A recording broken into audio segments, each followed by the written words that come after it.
வணக்கம் மக்களே, எல்லாரும் எப்படி இருக்கீங்க? எல்லாரும் நல்லா இருப்பீங்கன்னு நம்புறேன். இன்னைக்கும் நான் உங்களுக்காக ரொம்பவே நல்ல ஒரு கதையை கொண்டு வந்திருக்கேன். பொதுவாகவே படங்கள்ல எல்லாம் போலீஸை வில்லனா காட்டுவாங்க.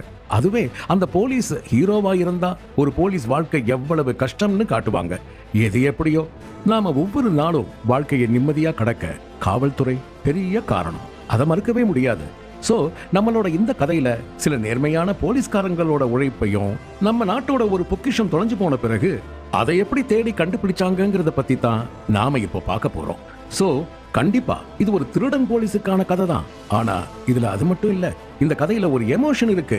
நம்ம நாட்டோட பொக்கிஷத்தை பறிகொடுக்கும் போது அது எப்படிப்பட்ட தாக்கத்தை ஏற்படுத்தும் அப்படிங்கிற விஷயத்தையும், ஒரு பொருள் காணாம போனா அதை போலீஸ் கண்டுபிடிக்க என்ன மாதிரியான கஷ்டத்தை அனுபவிக்கிறாங்க, எவ்வளவு முயற்சி பண்ணி ஒரு பொருளை மீட்கிறாங்கன்னு நாம இந்த கதை மூலமா தெரிஞ்சுக்கலாம். இந்த கதையை நீங்க கேட்கும் போது அடுத்து என்ன நடக்கும்னு உங்களுக்கு ஒரு பதட்டம் இருந்துகிட்டே இருக்கும்.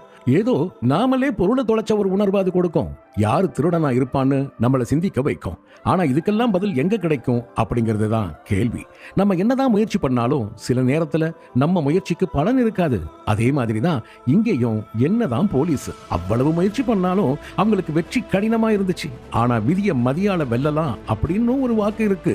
சோ ஹைதராபாத் நிஜாம் மியூசியம்ல காணாம போன பொருட்களை ஹைதராபாத் போலீஸ் எப்படி தேடினாங்க, அதை கண்டுபிடிச்சாங்களா, அந்த பொருட்கள் என்ன ஆச்சு, அதுக்கு பின்னாடி இருக்கிற வரலாறு என்ன, இது எல்லாத்தையும் சொல்ல போற கதை தான் த ஹைதராபாத் ஹீஸ்ட். 2018 நடந்த உண்மை கதையை அடிப்படையா வச்சுதான் ஷர்மிஷ்தா ஷெனாய் இந்த கதையை எழுதியிருக்காங்க.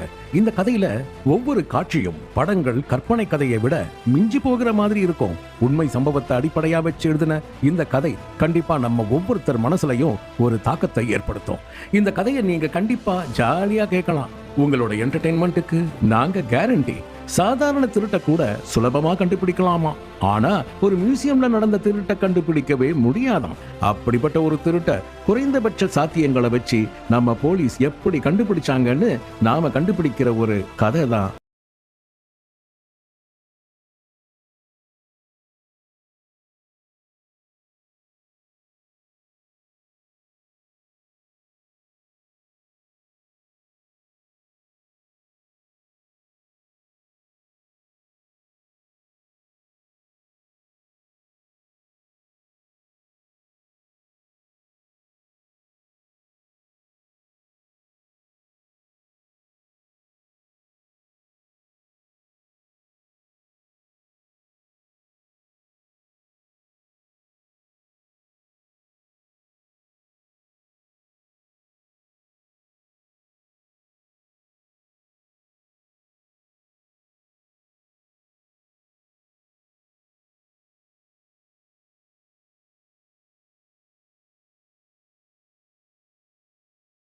இந்த ஹைதராபாத் ஹீஸ்ட். சோ இன்னும் எதுக்கு வெயிட் பண்ணிக்கிட்டு இருக்கீங்க?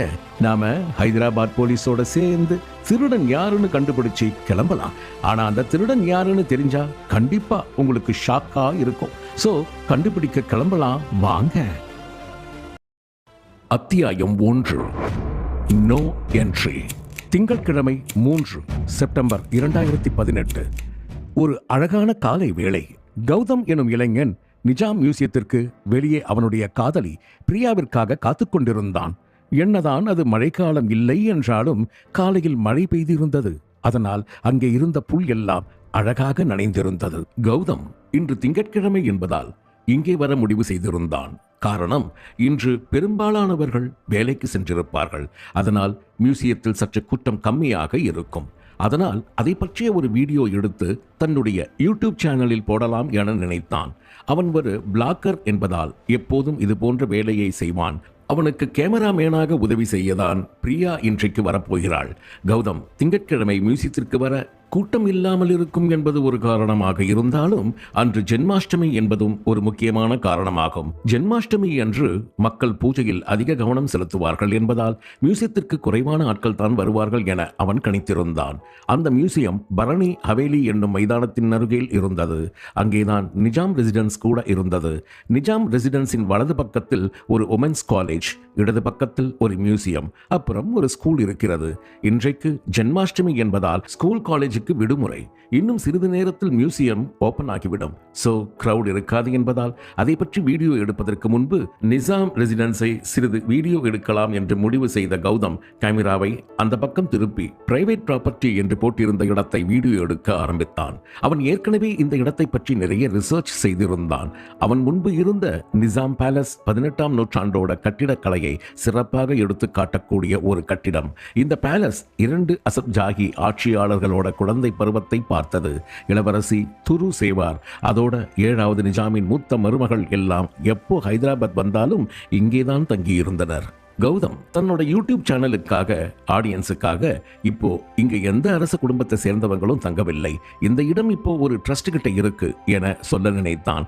இளவரசி துருச்செய்வார் இறந்ததற்கு அப்புறம் இங்க அரச குடும்பத்தை சேர்ந்தவங்க யாரும் தங்கவில்லை.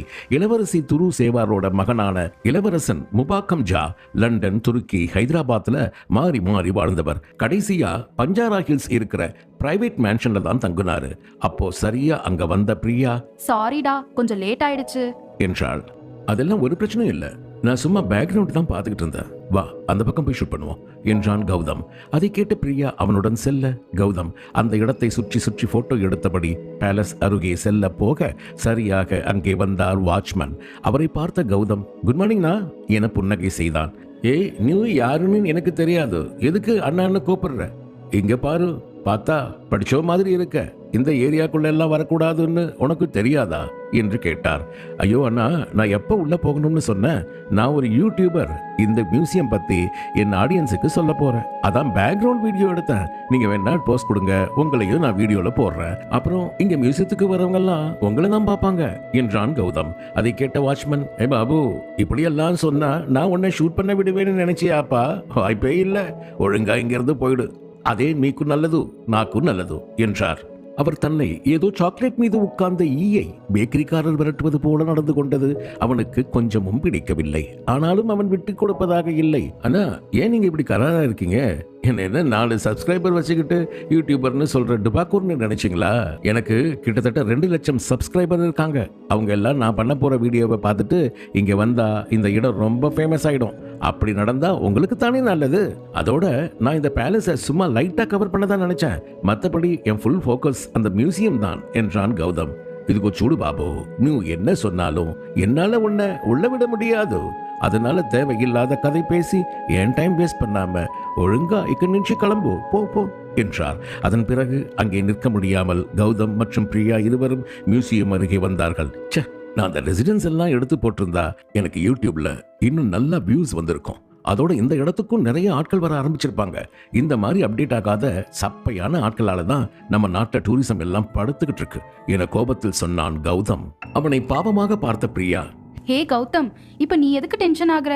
நமக்கு தேவை மியூசியம் தானே, அதை வீடியோ எடுப்போம்.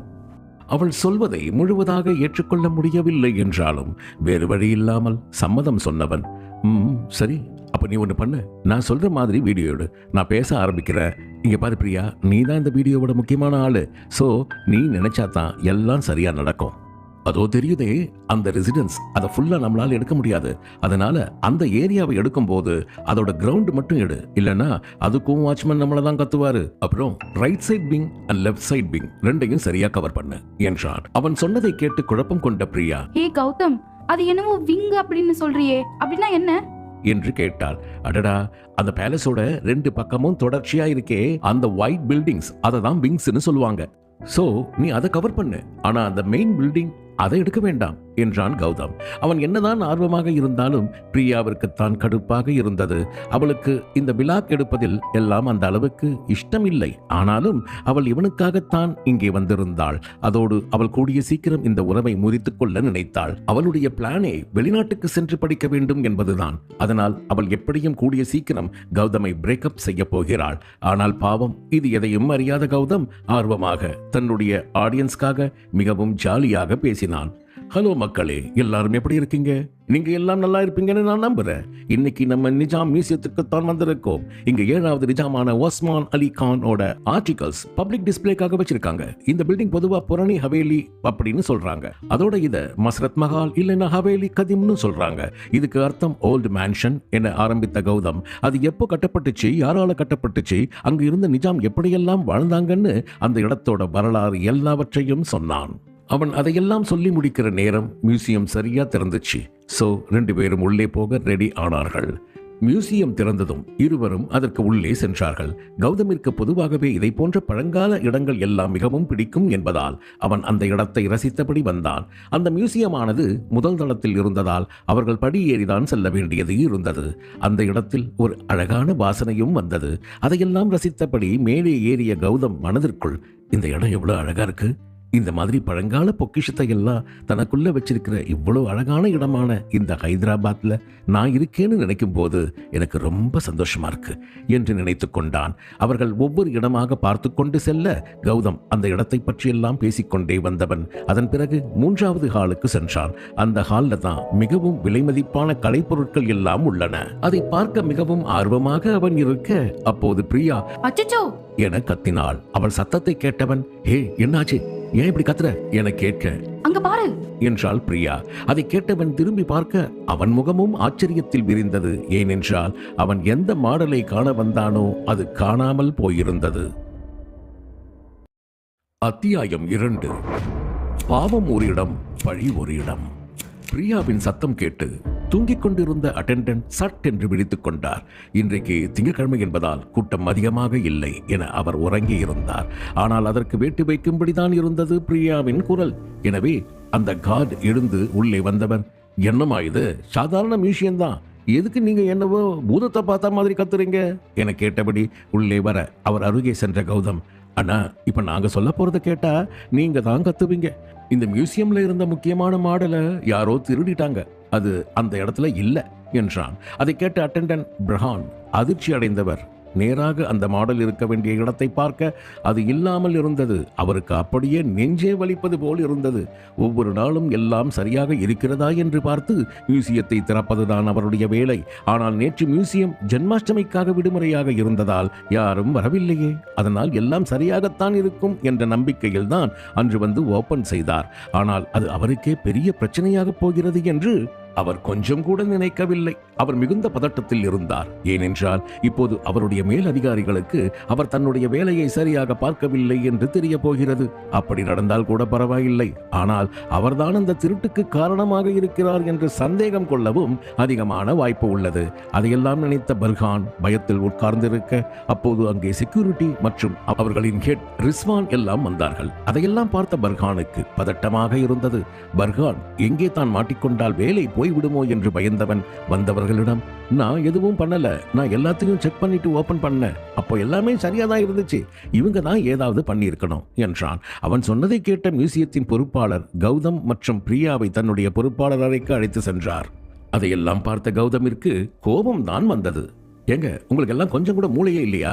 நாங்க 2 பேரும் தான் திருடணும் அப்படின்னா எதுக்காக அதை உங்ககிட்ட சொல்ல போறோம்? எங்களுக்கு வேற வேலையே இல்லையா என்று கேட்டான். என்னதான் அவன் கேட்பது லாஜிக்கான கேள்வியாக இருந்தாலும் அதையெல்லாம் அங்கே இருப்பவர்கள் பெரிதாக கண்டுகொள்ளவே இல்லை. அந்த மியூசியத்தின் பொறுப்பாளரான கலாம் உடனடியாக மியூசியத்தை மூடினார். நல்ல வேளையாக இன்று பிரியா மற்றும் கௌதமை தாண்டி அவுட் சைட் விசிட்டர்ஸ் பெரிதாக யாரும் இல்லை.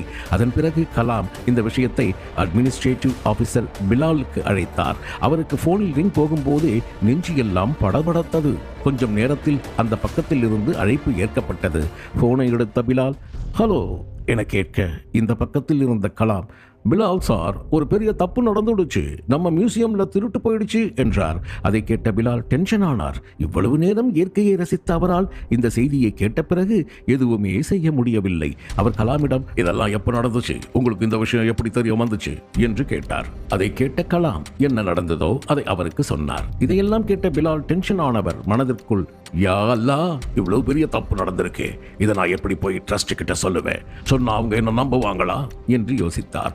அதன் பிறகு தைரியத்தை வரவழைத்தவர், இங்க பாருங்க, நான் இன்னும் கொஞ்ச நேரத்தில் அங்க வந்துடுவேன். சோ எல்லாம் அங்க அப்படியே இருக்கணும். முக்கியமா அங்க இருக்கிற 2 விசிட்டர்ஸ், அவங்கள கண்டிப்பா வெளியே விட்டுறாதீங்க என்றவர் போனை கட் செய்தார். அதன் பிறகு அவர் சீனியர் ட்ரஸ்டியான ரெஹானாவிற்கு கால் செய்தார். போனை அவர் அட்டெண்ட் செய்தது, நடந்ததை எல்லாம் சொன்னார். ஆனால் ரெஹானா மற்றவர்களைப் போல டென்ஷன் ஆகவில்லை. அவர் மிகவும் கேஷுவலாக, இங்க பாருங்க மிலால், எதுக்காக டென்ஷன் ஆகுறீங்க? இப்போ நீங்க டென்ஷன் ஆனா காணாம போனது நமக்கு கிடைச்சிருமா என்ன?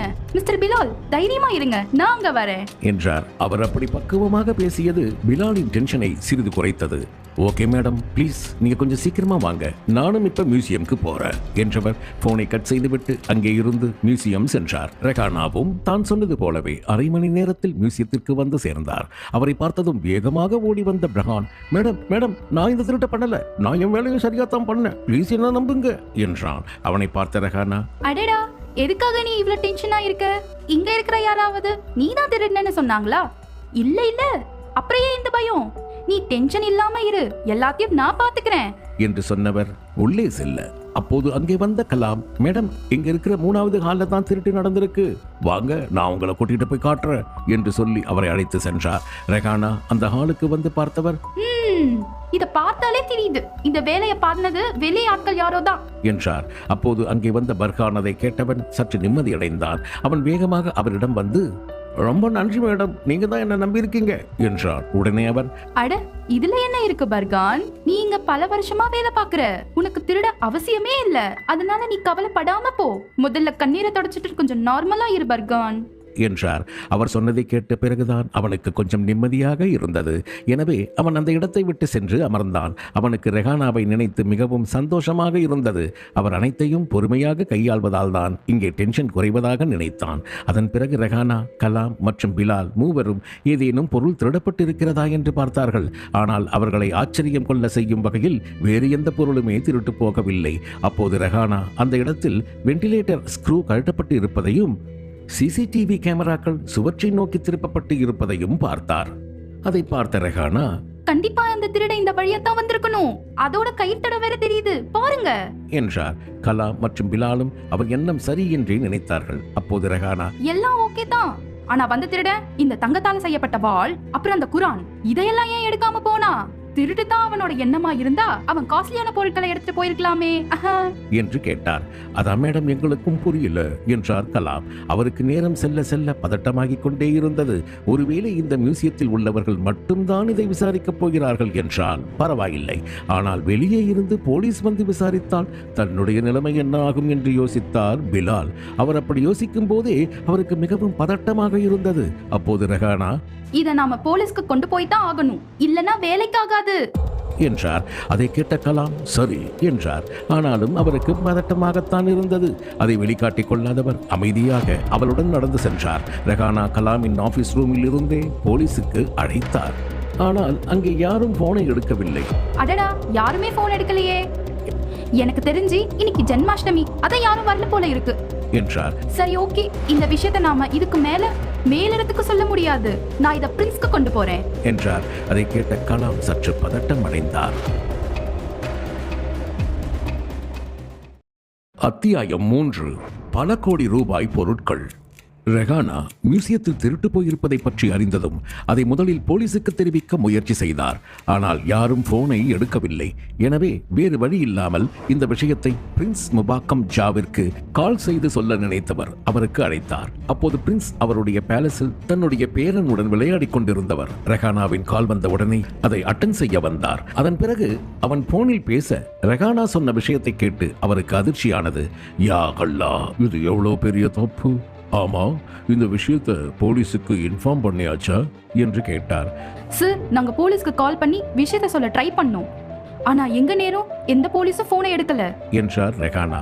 அதை கேட்ட பிரின்ஸ், ஓகே எனக்கு புரியுது, நான் கமிஷனருக்கு கால் பண்ணி பர்சனலா பேசுறேன், நீங்க எல்லா போலீஸ் ஸ்டேஷனுக்கும் மெயில் பண்ணி திருட்டு போன விஷயத்தை சொல்லிடுங்க என்றார். பிரின்ஸ், அதோட உங்ககிட்ட இன்னொரு விஷயமும் சொல்லணும். என்ன ரெஹானா சற்று தயங்க. அதை கேட்டவர், என்ன விஷயம்னு தயங்காம சொல்லுங்க ரெஹானா என்றார் பிரின்ஸ். அது இந்த மியூசியம்ல வேலை பார்க்கறவங்க எல்லாம் இந்த திருட்டு விஷயத்துல தங்களை சந்தேகப்படுவீங்களோன்னு பயப்படுறாங்க. அதோட இந்த திருட்டை தடுக்க முடியலையேன்னு ரொம்ப வருத்தப்படுறாங்க. அதுக்காக உங்ககிட்ட மன்னிப்பு கேட்கணும்னு நினைக்கிறாங்க. என்றாள். அதை கேட்டதும் மனம் இலகிய பிரின்ஸ், இங்க பாருங்க ரஹானா, இவங்க எல்லாருமே இங்க ரொம்ப வருஷமா வேலை பார்த்துக்கிட்டு இருக்காங்க. அப்படிப்பட்டவங்க மேல நாம நிச்சயமா சந்தேகப்படக்கூடாது. அதை நீங்க நம்ம கிட்ட வேலை பார்க்கறவங்க கிட்ட தெளிவா சொல்லிடுங்க. இப்ப எனக்கு கொஞ்சம் வேலை இருக்கு, நான் முதல்ல கமிஷனர் கிட்ட பேசுறேன், யாரையும் பயப்பட வேண்டாம்னு சொல்லுங்க என்றவர் போனை கட் செய்தார். அதன் பிறகு ரஹானா சில மெயில் ஐடிகளை எடுத்தவர் எல்லா போலீஸ் ஸ்டேஷன்ஸுக்கும் திருட்டை பற்றிய மெயில் அனுப்பிவிட்டு ஒரு சிறிய பிரேயர் காணாமல் போன பொருட்கள் கிடைக்க வேண்டும் என்பதற்காக செய்தார். காலை 11 மணி. அசிஸ்டன்ட் கமிஷனர் வெங்கடேஷ் நாயுடு தன்னுடைய வீட்டில் சற்று ரிலாக்ஸாக அமர்ந்திருந்தார். இன்று லீவ் என்பதால் அவர் மதிய நேரம் ஸ்டேஷன் செல்வதை பற்றி யோசித்துக் கொண்டிருக்க அப்போது அவருடைய மொபைல் அடித்தது. அதில் இருந்த கான்ஸ்டபிள் நம்பரை பார்த்தவர், ஊருக்கே லீவா இருக்கு, ஆனா நமக்கு வேலைக்கு போகிற மாதிரி சூழ்நிலை வருது, கொஞ்ச நேரம் ரிலாக்ஸ் பண்ணலாம்னு பார்த்தா இவங்க வேற காலை பண்ணி உசுர வாங்குறாங்க என்று நினைத்தவர் அந்த கடுப்புடனேயே போனை அட்டென்ட் செய்ய அந்த பக்கத்தில் இருந்த கான்ஸ்டபிள், குட் மார்னிங் சார், இப்பதான் ஒரு தகவல் வந்துச்சு, நம்ம நிஜாம் மியூசியம்ல திருட்டு போயிடுச்சு போல என்றான். அதை கேட்டு ஷாக்கான வெங்கடேஷ், ஏன்டியா என்ன செப்தாவோ, இந்த விஷயம் உனக்கு எக்ல தெரியும் என்று கேட்டார். சார், அங்க இருக்கிற செக்யூரிட்டி டீம் ஹெட் ரிஸ்வான் தான் எனக்கு கால் பண்ணி சொன்னாரு என்றார். இதனால் குழப்பமடைந்த கமிஷனர், ஆமா, அவங்க எதுக்கு உனக்கு இதை கால் பண்ணி சொன்னாங்க? சட்டப்படி அவங்க போலீஸ் ஸ்டேஷனுக்கு தானே கால் பண்ணி இருக்கணும், அப்படி இருந்தா எனக்கு ஸ்டேஷன்ல இருந்து தானே கால் வந்திருக்கும் என்று கேட்டார். எஸ் சார், நீங்க சொல்றது சரிதான், ஆனா அவங்க ஏற்கனவே போலீஸுக்கு கால் பண்ணி முயற்சி பண்ணிருக்காங்க, ஆனா அவங்க நேரம் யாருமே போனை எடுக்கல சார், ஆனா மியூசியம்ல இருந்து மெயில் பண்ணதா சொல்றாங்க என்றார். மெயில் பண்ணி இருக்காங்களா? சரி, ஓகே, நான் பார்க்கிறேன் என்றவர் போனை கட் செய்துவிட்டு மெயிலை ஓபன் செய்தார்.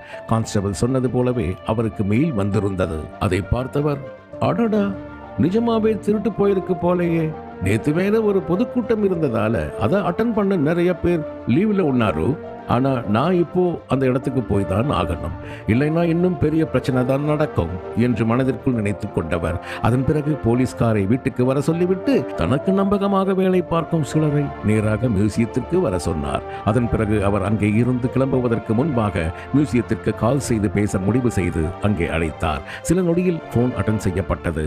தான் யார் என்று அறிமுகம் செய்தவர் அதன் பிறகு மியூசியம் பற்றிய கேள்வி கேட்க அந்த பக்கத்தில் இருந்த கலாம் தான் பதிலளித்தார். ஓகே, இன்னும் கொஞ்ச நேரத்தில் நாங்கள் அங்கே இருப்போம், அதனால நீங்க எதுக்கும் கவலைப்பட வద్దు, அதோடு நீங்க இந்நேரம் மியூசியம் மூடி இருப்பீங்கன்னு நான் நம்புறேன், உள்ள இருக்கிற யாரும் பயட்டுக்கு போகக்கூடாதோ என்று சொன்னார். அதை கேட்ட கலாம், இல்லை சார், நாங்கள் அப்பவே மியூசியமா மூடிட்டோம் என்றார். அதை கேட்ட பிறகுதான் ஏசிபிக்கு சற்று நிம்மதி வந்தது. சரி, உள்ளே வெளியாட்கள் எத்தனை பேர் இருக்காங்க என்று கேட்டார். சார், 2 பேர் தான் இருக்காங்க, இன்னைக்கு லீவுங்கிறதால 2 பேர் தான் வந்தாங்க. முதல்ல அதோட வந்தது ஒரு பொண்ணு ஒரு பையன். அந்த பையன் தன்னை ஒரு யூடியூபர் அப்படின்னு சொல்றான். அவன் கூட வந்த பொண்ணு கேமராமேனா வந்துச்சான். அவங்க திருடி இருக்க மாட்டாங்கன்னு தான் சார் எனக்கு தோணுது, அதோட நாங்களும் அவங்கள செக் பண்ணோம் என்று சொல்ல, ஓகே, நீங்க இதுவரைக்கும் பண்ணது நல்ல வேலை தான். இப்போ நீங்க என்ன பண்ணுங்க, நான் வர்றதுக்குள்ள ஒரு லிஸ்ட் ரெடி பண்ணுங்க. அதாவது அந்த மியூசியம்ல இதுவரைக்கும் யார் வேலை பார்த்திருக்கா, யார் ரீசெண்டா வேலையை விட்டு போயிருக்கா, முக்கியமா யார் ரீசெண்டா வேலையை விட்டு தூக்கி இருக்காங்க, எனக்கு இந்த டீட்டெயில்ஸ் எல்லாம் கண்டிப்பா வேணும் என்றார். அதை கேட்ட கலாம் ஓகே என்றார். அதன் பிறகு சிறிது நேரத்தில் ஏசிபி வெங்கடேஷ் நாயுடு கிளம்பி மியூசியத்திற்கு வந்தார். அவர் வரும்போது அவருக்கு நம்பிக்கையான சில போலீஸ் அங்கே இருந்தார்கள். மோப்ப நாய்கள் வரவழைக்கப்பட்டது. அவைகள் சில விஷயத்தை மோப்பம் பிடித்து வேகமாக சென்றது. ஆனால் ஒரு கட்டத்துக்கு மேல் அவைகள் எங்கேயும் நகரவில்லை, அப்படியே நின்றது. சிறிது நேரம் அந்த இடத்தை பார்த்தவர் திருட்டு நடந்தது உண்மை என உறுதி செய்து கொண்டு கமிஷனருக்கு கால் செய்ய முடிவு செய்தார். அதே நேரம் இங்கே கமிஷனர் அஞ்சனி குமார் வீட்டில் இருக்கிற அவருடைய அசிஸ்டன்ட், சார், பிரின்ஸ் முபாக்கம் ஜா கால்ல இருக்காரு என்றார். அதை கேட்ட அஞ்சனி குமார், என்ன சொல்றீங்க, அவர் எதுக்கு எனக்கு இப்ப கால் பண்ணியிருக்காரு என சற்று குழப்பத்துடன் போனை அட்டன் செய்து, ஹலோ சார், சொல்லுங்க, என்ன விஷயம் என்று கேட்டார். உடனே பிரின்ஸ், சாரி சார், நான் உங்களை இந்த நேரத்தில் டிஸ்டர்ப் பண்ண நினைக்கல, ஆனா என் சூழ்நிலை அந்த மாதிரி இருக்கு என்றார். அதை கேட்ட போலீஸ், அட என்ன சொல்றீங்க நீங்க, இதெல்லாம் ஒரு விஷயமே இல்லை, உங்க குரலே சரியில்லையே, என்ன பிரச்சனையா இருந்தாலும் தயங்காம சொல்லுங்க, நான் சரி பண்ண முடியும்னு நான் பார்க்கிறேன் என்றார். உடனே பிரின்ஸ், அது சார், எங்களோட மியூசியம்ல இருந்த சில பொருட்கள் எல்லாம் திருட்டு போயிடுச்சு என்றார். அதை கேட்டவுடன் கமிஷனருக்கு அதிர்ச்சியானது. என்ன சார் சொல்றீங்க என அவர் கேட்க, ஆமா சார், சில பொருட்கள் காணோம், இன்னைக்கு லீவா இருக்கிறதால எங்க ஆட்களால யாரையுமே காண்டாக்ட் பண்ண முடியல. அதனால ப்ளீஸ் சார் எங்களுக்கு ஹெல்ப் பண்ணுங்க என்றார். அவர் சொன்னதை கேட்டதும் கமிஷனருக்கு கவலையாக இருந்தது. பிரின்ஸ் முபாக்கம் ஜாவை அவர் நிறைய முறை சந்தித்திருக்கிறார். அவர் மிகவும் இளகிய மனம் படைத்தவர். அப்படிப்பட்டவர் இவ்வளவு வேதனையில் பேசுகிறார் என்றால் அவர் எந்த அளவுக்கு கஷ்டத்தில் இருக்கிறார் என்று புரிந்து கொண்டவர், நீங்க கவலைப்படாதீங்க சார், என்ன எல்லாம் காணாம போயிருக்குன்னு தெரியுமா, அதை சொல்லுங்க என்றார். ரூபி பதிக்கப்பட்ட சில கப்பன் சாசர், அப்புறம் வைரம் பொதிக்கப்பட்ட டிஃபன் பாக்ஸ், இதெல்லாம் காணாம போயிருக்கு என்றார். அதை கேட்ட உடனேயே காணாமல் போன பொருட்கள் பல கோடி மதிப்பு கொண்டது என்று அவருக்கு புரிந்தது. அதனால் அவர் பிரின்ஸிடம், ஓகே சார், நாங்க கண்டிப்பா உங்களுக்காக இதை கண்டுபிடிக்கிறோம் என சொல்ல, கண்டிப்பா சார், இது பாரம்பரியமான பொருட்கள், எங்களுக்கு இது ரொம்ப முக்கியம் என்றார். கண்டிப்பா நாங்க எங்க வேலையை செய்வோம் சார் என்றார் அஞ்சனி குமார். சார், இப்ப நான் வெளிநாட்டுல இருக்க, இந்த திருட்டு சம்பந்தமா நான் வர வேண்டியது இருக்குமா என்று கேட்க, அதெல்லாம் ஒண்ணும் இல்ல, நீங்க நிம்மதியாயிருங்க, நாங்க கண்டுபிடிச்சிடுவோம் என்றார் அஞ்சனி குமார். ரொம்பவே நன்றி சார், நான் ரொம்ப பதட்டத்தில் இருந்தேன். உங்ககிட்ட பேசின பிறகுதான் எனக்கு ஒரு நிம்மதி கிடைச்சிருக்கு. இது என்னோட ஃபோன் நம்பர் தான், உங்களுக்கு எப்போ தோணினாலும் எனக்கு உடனே கால் பண்ணுங்க, நான் இந்த பக்கத்தில் ரெஸ்பான்ஸ் பண்ண ரெடியா இருப்பேன் என்ற பிரின்ஸ் காலை கட் செய்ய கமிஷனர் என்ன செய்ய என்று யோசிக்க, அப்போது அவருடைய ஃபோன் ரிங் ஆனது.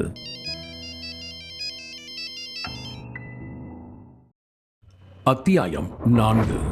தி கார்ட்னர் மியூசியம். பிரின்ஸிடம் பேசிய பிறகு கமிஷனர் அஞ்சனி குமாருக்கு அடுத்த கால் வந்தது. தனக்கு அழைப்பு இருப்பது யார் என்று அவர் பார்க்க வெங்கடேஷ் நாயுடு தான் அவருக்கு கால் செய்திருந்தார். அவர் விஷயத்தை சொல்ல அதை கேட்ட அஞ்சனி குமார், எனக்கு விஷயம் தெரியும், ஆமா நீங்க சிசிடிவி ஃபுட்டேஜ் பாத்தீங்களா என கேட்க, நாங்க ட்ரை பண்ணோம் சார், சிசிடிவி ஆபரேட்டர் இன்னைக்கு லீவா சார், அதான் அவரை கூட்டிட்டு வர ஆள் அனுப்பியிருக்கு என்றார் வெங்கடேஷ் நாயுடு. ஓஹோ அப்படியா, ஆமா அந்த ஆபரேட்டர் வீடு எங்க இருக்கு என கமிஷனர் கேட்க, இங்கூட கிட்டதான் இருக்கு சார் என்றார் வெங்கடேஷ். ஓகே, அப்புறம் இதுக்கு முன்னாடி அங்க வேலை பார்த்தவங்க டீடைல்ஸ், இப்ப யாரெல்லாம் இருக்காங்கன்ற டீடைல்ஸ் எல்லாம் இருக்கா என்று கேட்டார் கமிஷனர். எஸ் சார், அதையெல்லாம் எடுத்துக்கிட்டு இருக்கோம், நீங்க இங்க வர்றப்போ லிஸ்ட் ரெடியா இருக்கும். அதோட இங்க 2 பேர் சுத்தி பார்க்க வந்தவங்க இருக்காங்க, அவங்கள நாங்க எங்க கிட்ட தான் சார் வச்சிருக்கோம், நீங்க வந்து பார்க்கறப்போ எல்லாம் சரியா இருக்கும் சார் என்றார். ஓகே, நல்ல விஷயம் பண்ணிருக்கீங்க. அந்த சுத்தி பார்க்க வந்தவங்க கிட்ட விசாரிக்க ஸ்டார்ட் பண்ணுங்க, நான் இன்னும் கொஞ்ச நேரத்தில் அங்க வந்துடுவேன் என்றார் அவர். அதை கேட்ட வெங்கடேஷ், சரி சார் என்று சொன்னார். போனை கட் செய்த அஞ்சனி குமார் தன்னுடைய அசிஸ்டன்ட் ஹலீமை பார்த்தவர், இங்க பாரு ஹலீம், நீங்க இப்போ நம்ம ஏர்போர்ட் செக் போஸ்ட் ரயில்வே ஸ்டேஷன்ல இருக்கிற நம்ம ஆட்களை அலர்ட் பண்ணுங்க, நமக்கு தெரியாம யாரும் எஸ்கேப் ஆயிடக்கூடாது. அதோட நம்மோட ஸ்பெஷல் டீமையும் நிசாம் பேலஸ்க்கு வர சொல்லுங்க என்றார். அவர் அப்படி சொன்னதை ஹலீம் சரி என்று சொன்னவர் அதற்கான வேலையை பார்க்க தொடங்கினார். 1980ஆம் ஆண்டு மாஃபியா ரவுடிகளின் அட்டகாசம் அதிகமாக இருந்த பொழுது அதை சமாளிக்க போலீஸ் மிகவும் திணறினார்கள். அப்போதுதான் இந்த ஸ்பெஷல் ஃபோர்ஸ் அரசால் உருவாக்கப்பட்டது. இவர்கள் கமிஷனருக்கு கீழே தான் வேலை செய்வார்கள். இந்த டீமை கமிஷனரின் டாஸ்க் ஃபோர்ஸ் என்று 1985 சொல்கிறார்கள். இந்த ஃபோர்ஸில் இருக்கும் அனைவருமே மிகவும் திறமையான போலீஸ்காரர்களாக இருப்பார்கள். இந்த டீம் ஒரு விஷயத்தில் இறங்கினால் நிச்சயம் அதில் அவர்களுக்கு வெற்றி மட்டும்தான் கிட்டும். அப்படிப்பட்ட ஒரு டீம் தான் இது. இவர்களுடைய முக்கிய நோக்கமே ஹைதராபாத்தில் உள்ள அமைதியை காப்பாற்ற வேண்டும் என்பதுதான். மாஃபியா ரவுடிசம் போன்ற தவறான காரியங்களை செய்பவர்களுக்கு இவர்கள் சிம்ம சொப்பனம்தான். இந்த டாஸ்க் ஃபோர்ஸ் மிகவும் முக்கியமான பிரச்சனைகளில் தான் தலையிடுவார்கள். கொலை, கொள்ளை, கடத்தல், இட அபகரிப்பு, சில சட்ட ரீதியான பிரச்சனைகளும் தலையிட்டு அதை சரி செய்வார்கள். அவர்களுக்கு தாங்கள் இருக்கும் இடத்தின் அமைதியை நிலைநாட்டுவதுதான் முக்கியம். இப்போது இந்த வேளையிலும் அவர்கள் இறங்குகிறார்கள். அதையெல்லாம் யோசித்தபடி நிசாம் மியூசியத்திற்கு வந்து கொண்டிருந்தார் கமிஷனர். அவருடைய மனமானது இந்த கேஸை எப்படி சால்வ் செய்ய வேண்டும் என்ற யோசனையில் தான் இருந்தது. அவர் அதை பற்றி யோசித்துக் கொண்டிருக்க அவருக்கு பிரின்ஸ் பேசிய போது எந்த அளவுக்கு கவலையில் இருந்தார்கள் என்று நினைவுக்கு வந்தது. என்னதான் பிரின்ஸ் மிகவும் செல்வாக்கான ஆளாக இருந்தாலும் அவரை பொது இடங்களில் அஞ்சனி குமார் சந்திக்கும் போது அவர் மிகவும் பண்பாக நடந்து கொண்டிருப்பார். அப்படிப்பட்டவரின் பரம்பரை பொருள் காணாமல் போனதை அவரால் ஏற்றுக்கொள்ளவே முடியவில்லை. இந்த விஷயத்தை சீக்கிரம் முடிக்க வேண்டும் என்று நினைத்தார். அதோடு இந்த செய்தியானது மீடியாவுக்கு தெரிந்தால் இந்த பிரச்சனை இன்னும் பெரிதாக வெடிக்கும் என்று அவர் கணித்தார். எனவே பிரச்சனை இன்னும் பெரிதாகும் முன்பு அதை முடிக்க வேண்டும் என்றும் நினைத்தார். அவர் இதற்கு முன்பும் பல முறை இதுபோன்ற திருட்டு கேஸ் எல்லாம் கண்டுபிடித்திருக்கிறார். ஆனால் அவருடைய உள் மனம் இந்த கேஸ் சற்று சவாலாக இருக்கப் போகிறது என்று சொன்னது. அதனால் அவர் இதற்கு முன்பு இதுபோன்ற மியூசியங்களில் நடந்த கொள்ளை சம்பவத்தை எல்லாம் பார்க்கலாம் என கூகுளில் சென்று சர்ச் செய்தார். அதில் வந்த விஷயங்களை பார்க்க அவராலேயே நம்ப முடியவில்லை. பல பல கேஸ்கள் இன்னும் முடிக்கப்படாமலேயே இருந்தன. அவற்றில் முக்கியமாக FBI தலையிட்டும் முடிக்க முடியாத பல கேஸ் இருந்தது. எனவே அபிஷியல் வெப்சைட்டுக்கு சென்று மியூசியங்களில் நடந்த கொள்ளையை பற்றி படிக்க ஆரம்பித்தார். 2003 7,000 to 10,000 ஈராக்கிய கலைப்பொருட்கள் கொள்ளையடிக்கப்பட்ட மற்றும் திருடப்பட்டுள்ளது. இப்படி அவர் பல மியூசியங்களில் தொலைந்து போன விஷயங்கள் பற்றி பார்த்து கொண்டிருந்தார். அவருக்கு ஆச்சரியமாக இருந்ததே, பெரும்பாலான திருட்டை கண்டுபிடிக்க பெரும் படை முயற்சி செய்தும் எதுவுமே நடக்கவில்லை. அஞ்சனிகுமார் என்னதான் பல விஷயங்களை தேடி பார்த்தாலும் அவர் கவனத்தை ஒரு கொள்ளை சம்பவம் ஈர்த்தது. எனவே அவர் அதை தேட ஆரம்பித்தார். த கார்னர் மியூசியம் கொள்ளை சம்பவம். இந்த மியூசியம் இசபெல்லா ஸ்டூவர்ட் கார்னர் என்பவரால் உருவாக்கப்பட்டது. அவர் தன்னுடைய சிறந்த கலைப்பொருட்கள், பெயிண்டிங் திங்ஸ் எல்லாவற்றையும் சேர்த்து மக்களுடைய பார்வைக்காக வைத்தார். அது அவருடைய வீடாகவும் அதே நேரத்தில் மியூசியமாகவும் இருந்தது. மக்கள் எல்லாம் அந்த பொருட்களை பார்த்து அதிசயித்து போனார்கள். ஒரு நள்ளிரவு நேரம் 18 மார்ச் 1990 செயின்ட் பேட்ரிக்ஸ் டே ஃபெஸ்டிவல் தொடங்குவதற்கு முன்பு கார்னர் கட்டிடம் உடைக்கப்பட்டது. பாஸ்டனில் வேலை பார்க்கும் போலீஸ்காரர்கள் போல 2 பேர் வேஷம் போட்டு அங்கே இருந்த செக்யூரிட்டியிடம் தாங்கள் ஒரு பிரச்சனையை விசாரிக்க வந்ததாக சொல்லி உள்ளே நுழைந்தார்கள். அவர்கள் அதன் பிறகு அங்கே இருந்த வாட்ச்மேன் மற்றும் செக்யூரிட்டியை கட்டி போட்டுவிட்டு உள்ளே சென்று அங்கே இருந்த விலை மதிக்க முடியாத ஓவியங்கள் மற்றும் கலைப்பொருட்களை திருடினார்கள். அந்த திருட்டிற்கு பிறகு அந்த பொருட்கள் கண்டிப்பாக விலைக்கு வரும் என்று நம்பப்பட்டது. ஆனால் அதை பற்றிய தகவலே இல்லை. அப்போது மியூசியம் அந்த பொருளை கண்டுபிடித்து தருபவருக்கு தலா 1 மில்லியன் அளிப்பதாக சொல்லியது. ஆனாலும் எந்த விஷயமும் தெரியவில்லை.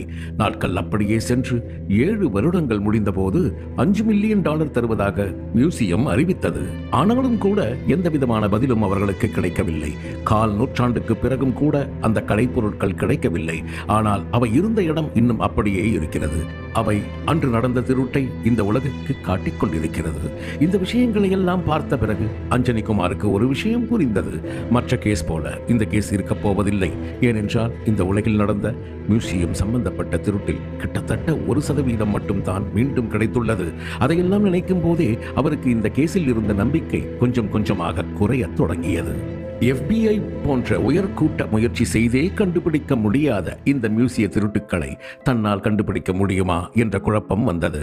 அதோடு அவருக்கு இந்த மியூசியத்தில் கொள்ளையடிக்கும் அளவுக்கு யாருக்கு தைரியம் இருக்கு, இதில் யார் தலையிட்டு இருப்பார்கள் என்ற குழப்பமும் தோன்றியது. என்ன நடக்கிறது இங்க? இத்தனை நாள் இல்லாம எப்படி திடீர்னு இன்னைக்கு இப்படி ஒரு திருட்டு நடந்திருக்கு? என்னால கற்பனை கூட பண்ணி பார்க்க முடியல. இதுக்கு பின்னாடி எல்லாம் யார் இருப்பா? அவங்களுக்கு இதை திருடுறதால என்ன மாதிரி விஷயங்கள் நடக்கணும்னு நினைக்கிறாங்க. நம்ம உள்ளூர்காரங்க இதை பண்ண வாய்ப்பு இருக்கா? இல்லைன்னா வெளிநாட்டில் இருக்கிற ஏதாவது திருடங்க இதை பண்ணி இருப்பாங்களா? இந்த திருட்டை பண்ணது ஒரு இன்டர்நேஷனல் திருடன் அப்படின்னா கண்டிப்பா இந்நேரம் இந்த பொருளை எல்லாம் பத்திரமா வெளிநாட்டுக்கு அனுப்ப ஏற்பாடு பண்ணியிருப்பான். இவங்க இந்த பொருளை எல்லாம் வெளிநாட்டுக்கு அனுப்பத்தான் பிளான் பண்ணி இருந்தா நான் என்ன பண்ணுவேன்? நாம இருக்கிற check post, airport, railway station எல்லாத்தையும் கண்காணிப்புல வச்சிருக்கோம். ஆனா அது மட்டுமே பத்துமா?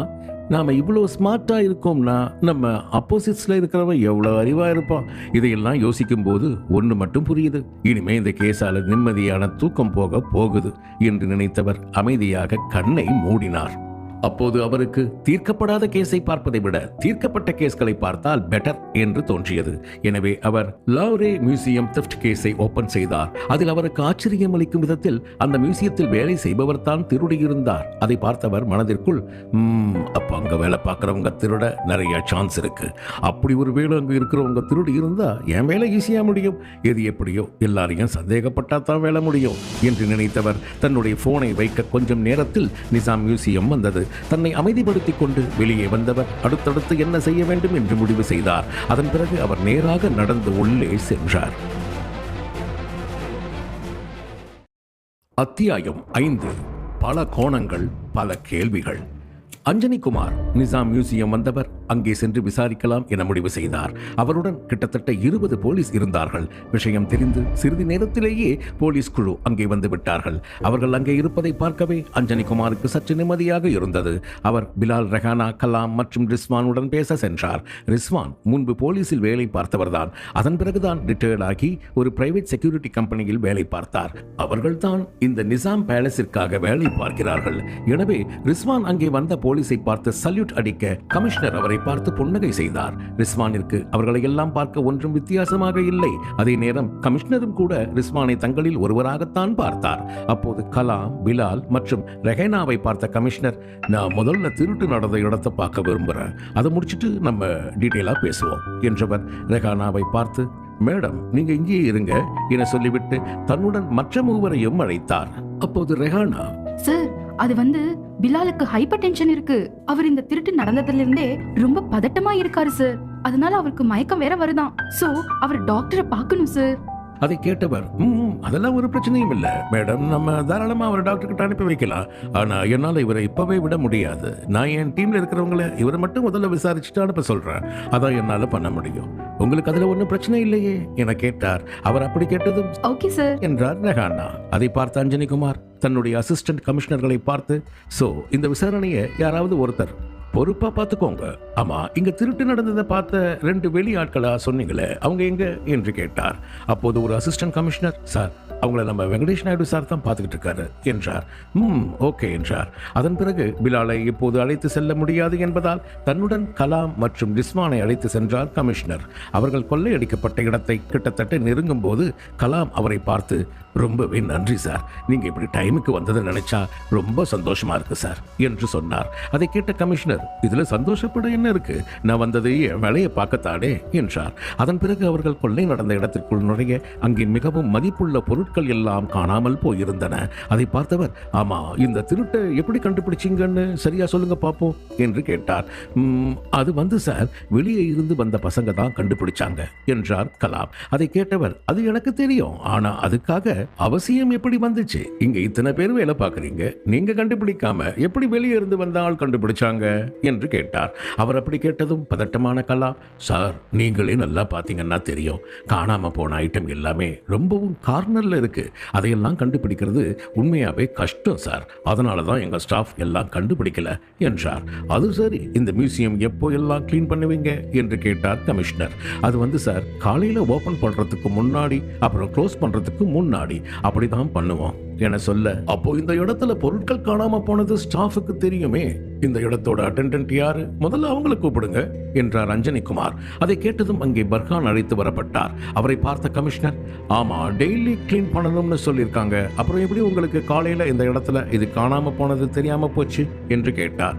அவர் அப்படி கேட்டதும் ஷாக் ஆன பர்கான் பயத்தில், சார் ப்ளீஸ் என்ன சந்தேகப்படாதீங்க, நான் காலையில வர்றப்போ எல்லாமே இருக்க வேண்டிய இடத்துல இருந்துச்சு, அதான் எனக்கு சந்தேகம் எதுவுமே வரல, ஆனா உண்மையை சொல்றேன், நான் எதையும் எடுக்கல. உங்களுக்கு சந்தேகமா இருந்தா நீங்க வேணா கலாம் சார் கிட்ட கேட்டு பாருங்க, நான் திருடுற டைப் எல்லாம் கிடையவே கிடையாது சார் என்றார். அவர் அப்படி சொன்னதை கேட்ட கமிஷனர், ஹே வெயிட் பண்ணுங்க, நான் இன்னும் உங்களை சந்தேகப்படவே இல்லையே, அப்படி ஏதாவது நடந்தா மட்டும் பதட்டப்படுங்க போதும் என்றார். அவர் சொன்னதை கேட்டவர் சற்று ஆசுவாசம் அடைந்தார். ஆனாலும் பர்கானுக்கு சற்று பயமாகத்தான் இருந்தது.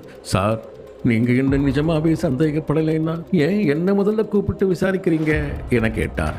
ஏன்னா இது என்னோட வேலை, நான் எல்லாரையும் தான் விசாரிப்பேன் என்றார் கமிஷனர். அதை கேட்ட பர்கான் அமைதியாக இருக்க, அப்போது அவர் அருகே வந்த கலாம், இங்க பாரு, உன் மேல தப்பு இல்லைனாலும் நீ இந்த மாதிரி பண்றது உன் மேல சந்தேகத்தை உண்டாக்கும், அதனால ப்ளீஸ் கொஞ்சம் தைரியமாயிரு என்றார். அதை கேட்ட பர்கான் சரி என்று தலையசைத்தான். அப்போது ஒரு அசிஸ்டன்ட் கமிஷனர் சைத்தன்யா கமிஷனர் அஞ்சனிகுமாரை பார்த்து, ஏன் சார், ஒருவேளை இந்த திருடனங்களுக்கு எல்லாம் நம்ம அரசியல் பொதுக்கூட்டம் நடந்தது தெரிஞ்சிருக்குமோ, அதனால போலீஸ் பிஸியா இருப்பாங்கன்னு தெரிஞ்சுதான் இப்படி ஒரு வேலையை பண்ணியிருப்பாங்களோ என்று கேட்டார்.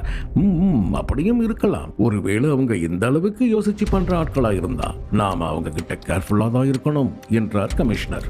அதை கேட்டவன் ஆம் என்பது போல தலையசைக்க, ஆமா அந்த பசங்க எப்போ இந்த திருட்டு நடந்துச்சுன்னு சொன்னாங்க என கேட்டார் கமிஷனர். சார் அவங்க உள்ள வந்த கொஞ்ச நேரத்திலேயே திருட்டு போனதை கண்டுபிடிச்சு சொல்லிட்டாங்க சார் என்றார் கலாம். அது சரி, ஆமா இந்த திருட்டு எப்போ நடந்திருக்கும்னு நினைக்கிறேன் என கமிஷனர் கேட்க, அது எப்படியும் சனிக்கிழமை 5 மணிக்கு மேலே தான் சார் நடந்திருக்கும். ஏன்னா நாங்கள் அப்போ தான் மியூசியம் மூடணும், அப்போ நாங்கள் கிட்டத்தட்ட எல்லாத்தையுமே செக் பண்ணிட்டு தான் சார் மூடணும். ஸோ அப்போ நடக்க வாய்ப்பில்லை. நேற்று செப்டம்பர் 2 ஜென்மாஷ்டமி, அதனால லீவு சார். இன்னைக்கு காலையில் பர்கான் ஓபன் பண்றப்போ எதுவும் திருட்டு போகல. அந்த பசங்க வந்த பிறகு தான் நடந்திருக்கு. ஸோ இன்னைக்கு தான் நடந்திருக்கு சார் என்றார் கலாம். அதை கேட்ட கமிஷனர், ஆனா எனக்கு இதுல இன்னும் ஒரு சந்தேகம் இருக்கு. அது என்னன்னா, ஜென்மாஷ்டமி இன்னைக்கு தானே, நீங்க ஏன் நேத்து லீவ் விட்டீங்க என்றார் கமிஷனர். அதை கேட்ட கலாம், அப்படி இல்லை சார், இந்த முறை 2ஆம் தேதி 3ஆம் தேதி ரெண்டுலையுமே ஜென்மாஷ்டமி வருது, அதனால எங்க மேனேஜ்மெண்ட்ல நேத்து லீவ் விடணும்னு முடிவு பண்ணாங்க என்றார் கலாம். அதையெல்லாம் கேட்ட கமிஷனர், சோ நீங்க சொல்றபடி பார்த்தா இன்னைக்கு தான் கண்டிப்பா திருட்டு நடந்திருக்கு அப்படித்தானே என கேட்க, ஆமாம் என்றார் கலாம். அப்போது ரிஸ்வான், ஏன் சார் இந்த மியூசியம்க்கு வந்தாங்களே 2 பேர், அவங்க ஏன் இந்த திருட்டில் சம்பந்தப்பட்டிருக்க கூடாது? அவங்க ஒருவேளை இதை முதல்ல வீடியோ போடணும்னு நினைச்சு கூட வந்திருக்கலாம்ல என்று கேட்டார். எனக்கும் அந்த டவுட் இருக்கு. ஆமா, இப்போ அவங்க எங்க என்று கேட்டார். என் ரூமுக்கு பக்கத்துல தான் சார் இருக்காங்க. உங்க டீம்ல இருக்கிற ஒருத்தர் தான் விசாரிச்சுக்கிட்டு இருக்காரு. நீங்க அவங்கள பார்க்க விரும்புறீங்களா என்று கேட்டார். கண்டிப்பா பார்க்க ஆசைப்படுறேன். ஆனா அதுக்கு முன்னாடி இந்த திருட்டு போன பொருள் இருந்த இடத்தை எல்லாம் ஒரு முறை நல்லா பார்க்கணும் என்றவர் அந்த இடத்தை நன்றாக சுற்றி பார்த்தார். அதோடு அந்த திருட்டு போன பொருட்கள் இருந்த இடத்தை பார்க்க இப்போது அதில் பெரிதாக எதுவும் இல்லை. அந்த பொருட்கள் இருந்த இடத்திலே அதன் பழக்காட்டு தான் இருந்தது. அந்த கண்ணாடி உடைக்கப்பட்டு இருந்தது. அதை பார்த்தவர் சிறிது நேரம் அப்படியே அமைதியாக இருந்தார். அதன் பிறகு அந்த பக்கத்தில் இருந்த தங்கம் மற்றும் வெள்ளியால் செய்யப்பட்ட பொருட்களை பார்த்தார். அதை பார்க்கும்போது அனைவரும் அவ்வளவு ஆச்சரியமாக இருந்தது. அந்த காலத்து நிசாம் எவ்வளவு வசதியாக வாழ்ந்திருக்கிறார் என புரிந்தது. அப்போது அங்கே ஒரு வெள்ளியால் செய்யப்பட்ட செங்கோல் ஒன்று இருந்தது. அதை பார்த்தவர், எவ்வளவு அழகா இருக்கு இந்த பொருள் எல்லாம். இது வெறும் பொருள் மட்டும் இல்லை, இதுல நம்ம வரலாறு இருக்கு. ஆனா இதை திருடுறவனுக்கு இது வெறும் காசை தரப்போற தங்கம், வெள்ளி, வைரம், இதுக்கெல்லாம் ஏதாவது ஆனா கூட அவனுங்களுக்கு பிரச்சனை இருக்காது. ஆனா நான் அதை நடக்க விட மாட்டேன். எப்படியாவது இந்த இடத்துக்கு சொந்தமான பொருளை இங்க கொண்டு வந்து சேர்ப்பேன் என்று மனதிற்குள் நினைத்துக் கொண்டார்.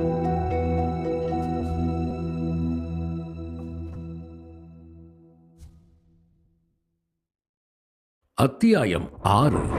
யார்தான் குற்றவாளி? கமிஷனர் மியூசியமில் திருட்டு போனதை அறிந்தபோது கூட அதை பற்றி அவ்வளவு கவலைப்படவில்லை. ஆனால் இங்கே வந்து அந்த இடம் இருந்த கோலத்தை பார்த்த பிறகு இப்படிப்பட்ட கலைப்பொருட்களை காப்பாற்றியே ஆக வேண்டும் என்ற எண்ணம் அவர் மனதில் தோன்றியது. அதனால் அவர் மிகவும் தீவிரமாக அந்த திருடர்களை பிடிக்க வேண்டும் என்று நினைத்தார். அதன் பிறகு கலாமை பார்த்தவர், ஆமா, இந்த இடத்தை நல்லா செக் பண்ணிட்டீங்களா? இங்க வேற ஏதாவது திருட்டு போயிருக்கா என்று கேட்டார். இல்ல சார், நாங்க அதை அப்பவே செக் பண்ணிட்டோம். அவங்க மொத்தம் 4 பொருளை தான் திருடி இருக்காங்க. அது என்னெல்லாம்னா, கப்பன் சாசர், ஒரு tiffin box and gold spoon என்றார் கலாம். ஓகே, அப்போ அந்த ஐட்டம் எல்லாம் வரலாறுல ரொம்பவே முக்கியமான பொருட்களா? அதனால் அது திருடு போயிருக்கும்னு நினைக்கிறீங்களா என்று கேட்டார் கமிஷனர். அதை கேட்டதும் இல்லை என்று தலையசைத்த கலாம், அதான் சார் எங்களுக்கும் ஆச்சரியமாய் இருக்கு.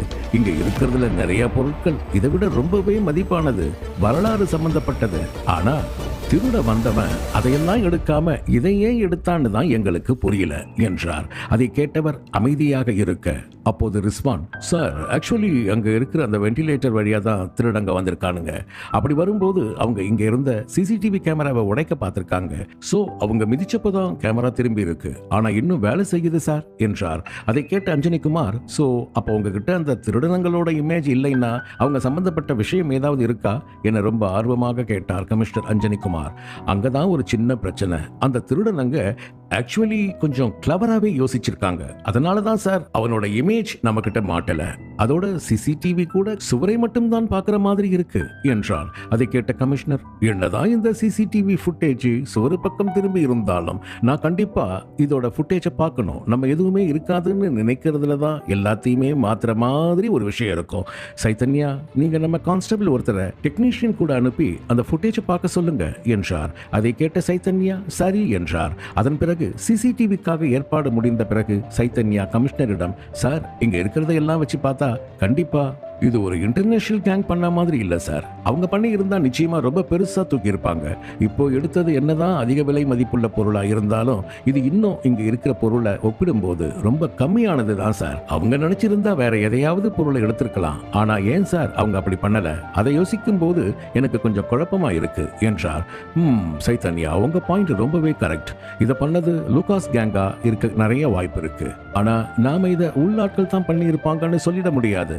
நிச்சயமா நிச்சயமா இதை வெளியாட்கள் பண்ணியிருக்கவும் வாய்ப்பு இருக்கு. ஸோ நம்ம எல்லா கோணத்திலையும் செக் பண்ணணும் என்றார். அதை கேட்ட சைதன்யா சரி என்று சொன்னான். அப்போது கமிஷனர் வெண்டிலேட்டர் கொஞ்சம் ஹைட்டான இடத்துல தான் இருக்கு, ஸோ உள்ள வர கண்டிப்பா கயிறு யூஸ் பண்ணியிருக்கணும் என்று சொல்ல அதை கேட்ட இன்ஸ்பெக்டர் மது, உங்க கெஸ் ரொம்பவே கரெக்ட் சார், அவங்க கயிறு தான் யூஸ் பண்ணியிருக்காங்க. அந்த சோத்துல பாத்தீங்கன்னா நம்மளுக்கு கயிறோட அடையாளம் தெரியுது பாருங்க என்றான். அப்போது கமிஷனர் உடனே யாராவது வர சொல்லி இந்த சீலிங்கும் வெண்டிலேட்டருக்கும் தரையிலிருந்து என்ன உயரம் வருதுன்னு பார்க்க சொல்லுங்க என்றார். அதை கேட்ட மது சரி என்று தலையசைக்க, அப்போது சரியாக கமிஷனர் மனதில் ஒரு கேள்வி தோன்றியது. இதெல்லாம் ரொம்பவே குழப்பமான விஷயமா இருக்கு. இந்த இடத்துல வெண்டிலேட்டர் இருக்கு, ஆனா இதே மாதிரி நிறைய இருக்குமே, இங்க தான் வரணும்னு இந்த திருடனுக்கு எப்படி தோணிருக்கும் என்று யோசித்தவர் சட்டென்று கலாமை பார்த்து, ஆமா இந்த வெண்டிலேட்டர் எங்க பிக்ஸ் பண்ணிருக்காங்க, என்னால அங்க போக முடியுமா என்று கேட்டார். சார் அது மேல இருக்கு சார், நீங்க போகலாம், ஆனா இந்த பில்டிங்ல இருந்து போறது கஷ்டம், ஏன்னா அதுக்கு நீங்க பழைய மரக்கட்டை படிக்கட்டை தான் யூஸ் பண்ணணும், நீங்க வேணா பக்கத்து பில்டிங் வழியா தான் போகலாம், நீங்க ஏன் அதை ட்ரை பண்ணக்கூடாது என்று கேட்டார். அதை கேட்ட அஞ்சனிக்குமார், உங்களுக்கு என் மேல இருக்கிற அக்கறையை பார்த்தா எனக்கு ரொம்ப சந்தோஷமா இருக்கு, ஆனா இது ஏன் வேலை, நான் சேஃபா தான் இருப்பேன், நான் இப்படியே ஏறுறேன், நீங்க எனக்காக கயிறு மட்டும் கொண்டு வாங்க என்றார். அதை கேட்டவரும் சென்று கயிறு கொண்டு வர அதை எடுத்துக்கொண்டு மெல்ல தன்னுடைய போலீஸ் ஆட்களுடன் மேலே சென்றார் அஞ்சனிக்குமார். அவர்களுடன் ரிஸ்வான் சென்றார், ஆனால் கலாம் செல்லவில்லை. அவர் மிகவும் வயதானவர் என்பதால் அவரால் ரிஸ்க் எடுக்க முடியவில்லை. மேலே ஏறியபடியே அஞ்சனிக்குமார் கீழே இருந்த கலாமிடம், கலாம் சார், நீங்க போயிட்டு எங்களுக்காக ஒரு ரூம் அரேஞ்ச் பண்ணுங்க, நாங்க வர்றப்போ எங்களுக்கு மீட்டிங் போட எல்லாம் ஒரு இடம் இருந்தா பெட்டரா இருக்கும், அதோட நாங்க வந்த பிறகு எங்க டீம் ஆளுங்க இங்க வேலை பார்க்கிற எல்லாரையும் கண்டிப்பா விசாரணை பண்ணுவோம் என்றார். அதன் பிறகு மேலே வந்தவர் அந்த இடத்தை பார்த்து ஷாக் ஆனார். ஏனென்றால் நிறைய பிரைவேட் பில்டிங் அந்த மியூசியம் அருகே இருந்தது. அதை பார்த்த அஞ்சனிக்குமார், அடடா ரிஸ்வான், இந்த இடம் என்ன இப்படி இருக்கு, இங்க பாருங்க, இவ்வளவு பில்டிங் கிட்ட இருந்தா இந்த மியூசியம் ஆபத்து, அதோட யாரு வேணா எப்ப வேணா ஈஸியா உள்ள நுழையிற மாதிரி இருக்கு என்றார். இல்ல சார், நம்ம இதுல ஒண்ணுமே பண்ண முடியாது, இது எல்லாமே பிரைவேட் ஆட்களோடது, அவங்க கிட்ட எங்களால சொல்ல மட்டும்தான் முடிஞ்சது, ஆனா யாரும் கேட்கல, இதுக்காக கேஸ் கூட போட்டாச்சு, ஆனா யாரும் ஃபாலோ பண்ணல, அட்லீஸ்ட் 10 அடி டிஸ்டன்ஸ் மெயின்டைன் பண்ணணும் அப்படிங்கிறது தான் பேசிக் ரூல்ஸ், ஆனா அதை கூட யாருமே பண்ண மாட்டேங்கிறாங்க, எனக்கு தெரிஞ்சு இது முஸ்லீம் ஏரியா அப்படிங்கறதால ரூல்ஸ் அமுல்படுத்த கவர்மெண்ட் தயங்குறாங்கன்னு நான் நினைக்கிறேன் சார் என்றார் ரிஸ்வான். அவர் முகத்தில் கவலை அப்பட்டமாக தெரிந்தது. அப்போது சைத்தன்யா மற்றும் மது இருவரும் மேலே ஏறி வந்தார்கள். அப்போது கமிஷனர் அங்கே இருந்த கைப்பிடி சுவரில் இருந்த தடயத்தை பார்த்தார். இந்த தடயத்தை பார்த்தீங்களா, எனக்கு தெரிஞ்சு இதுல கயிறு கட்டித்தான் இவங்க இறங்கி இருக்கணும் என்றார். அதை கேட்ட சைத்தன்யா, எஸ் சார், நீங்க சொன்னது சரிதான், இப்ப நல்ல மழை டைமா இருக்கிறதுனால இந்த மார்க் எல்லாம் நமக்கு அப்பட்டமா தெரியுது, இல்லைன்னா இது கூட நமக்கு தெரியறது கஷ்டம்தான் சார் என்றார். ஆமா, அதோட இந்த திருட்ட பண்ணவங்க கண்டிப்பா லோக்கலை சேர்ந்த ஆளா தான் இருப்பாங்கன்னு நினைக்கிறேன், அதனால தான் அவனுங்க தெளிவா பிளான் பண்ணி கிரில் உடைக்க தேவையானது சரியான அளவுல கயிறு எல்லாமே கொண்டு வந்திருக்காங்க. ஆனா கேள்வி என்னன்னா, இங்க இவ்வளோ வெண்டிலேட்டர் இருக்கும்போது அவங்களுக்கு எப்படி இதுதான் கலைப்பொருட்கள் இருக்கிற இடத்துக்கு போற சரியான வெண்டிலேட்டர் அப்படின்னு தெரிஞ்சது, அது மட்டும்தான் குழப்பமா இருக்கு என்று கேட்டார். உடன் இருந்தவர்களுக்கும் பதில் தெரியவில்லை. ஆனால் அஞ்சனிக்குமாருக்கு ஒருவேளை இங்கே வேலை செய்பவர்களில் யாரோ ஒருவர் தான் கைவரிசையை காட்டியிருப்பார்களோ என்ற சந்தேகம் இருந்தது. ஆனாலும் அவர் குறிப்பிட்ட ஒரு கோணத்தில் மட்டும் இந்த கேஸை பார்க்க விரும்பவில்லை. எனவே அவர் பல்வேறு கோணத்தில் யோசித்தபடி நடக்க அங்கே சரியாக திருடர்கள் நுழைந்த வெண்டிலேட்டர் அருகே ஒரு ஆரோ இருந்தது. அதை பார்த்ததும் குழம்பிய அஞ்சனிக்குமார் அருகே இருந்தவரை அழைத்து, ஆமா, இந்த அம்புக்குரிய இங்கே யார் போட்டது, இது திருட்டு நடக்கிறதுக்கு முன்னாடியே இருக்கா இல்ல இப்பதான் இருக்கா என்று கேட்டார். இல்ல சார், நான் இது வரைக்கும் இதை பார்க்கல, மேபி இங்க வேலை பார்க்கிறவங்களுக்கு இதை பத்தி தெரியுமான்னு கேட்டுட்டு வரேன் என்று சொல்லி சென்றார். அவர் சென்ற பிறகு சிறிது நேரம் கமிஷனர் அப்படியே நின்று யோசித்தார். அவருடைய மனமானது நல்ல குழப்பத்தில் இருந்தது. இந்த இடத்தை யாரு இப்படி பண்ணியிருப்பா, எனக்கு குழப்பமா இருக்கே. இந்த கேஸ் கூட மோனலிசா பெயிண்டிங் திருடின கேஸோட ஒன்னா இருக்கே. அந்த பெயிண்டிங்கை கூட பட்ட பகல்ல ஒரு கார்பெண்டர் தான் திருடி இருந்தாரு, நாம தான் வேற யாராவது பண்ணியிருப்பாங்கன்னு தப்பா யோசிச்சுக்கிட்டு இருக்கோமோ. ஒருவேளை இதெல்லாம் பண்ணது இங்க ரிப்பேர் வேலை பார்க்க வந்த யாராவதா இருப்பாங்களா? என்ன இது ரொம்ப குழப்பமா இருக்கே என அவர் யோசித்தார்.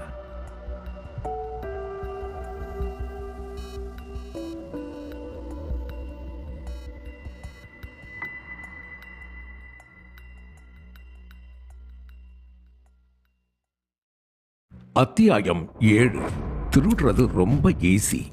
கமிஷனர் அந்த இடத்தை பார்த்து யோசித்துக் கொண்டிருக்க, அப்போது அவர் அருகே வந்த சைத்தன்யா, சார், இந்த அம்புக்குறி எதுக்காக இங்கே இருக்கு என்றார்.